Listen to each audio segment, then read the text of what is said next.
everybody, Pastor Adam here.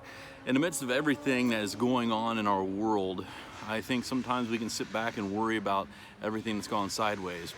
For me, it's given me this opportunity to kind of do something that I've been wanting to do for a while. I'm not much of a journaler, but I was challenged in one of my leadership classes to journal, and so I started working on that. And as I was doing that, I kind of sat back and said, you know what, it would be pretty cool to kind of do a little Bible study in this fashion. And so now I have time to do it. Some things have shifted around, of course, because of schedule and so forth. And so what I would like to offer, just throw out there, is something I would call Journey Through John. And really what I was thinking of is just having little bite-sized clips as we read through the book of John.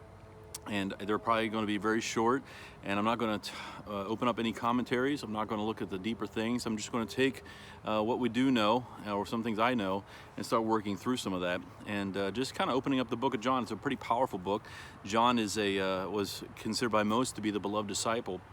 And so we have this person who's so close to Jesus, and he writes this gospel, but it's not like the other gospels called synoptic gospels. It's much later on John writes this. John's also the guy that wrote Revelation, and he has this profound understanding of Jesus not just being a good teacher, not just being Lord, but being a friend, but also being the omnipotent one above all things, and he is preeminent. John is able to bring that out in his gospel, in my mind, much better than some of the other gospels. And so as I started reading through that, I started taking note of some of the things, just as I was reading, not trying to super study deeply, but just to read. And really, I feel like God revealed some things. All that to say, I'd like to invite you on this journey.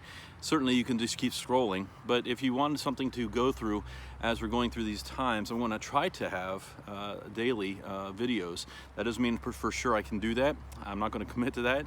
I'm also not going to commit that the videos are going to be real long or like completely profound, but it's just a journey, and I'd love to invite you along on that as we're going through this interesting time in our history. So having said that, every day I'm going to shoot for posting a new video in the earlier part of the day, and hopefully we'll be able to go through this. I'd love to hear your comments. I'd love to hear your feedback as we do this, and I'd love to hear that maybe, just maybe, we have a different perspective on John as we go through this. I'll talk to you soon. See you tomorrow.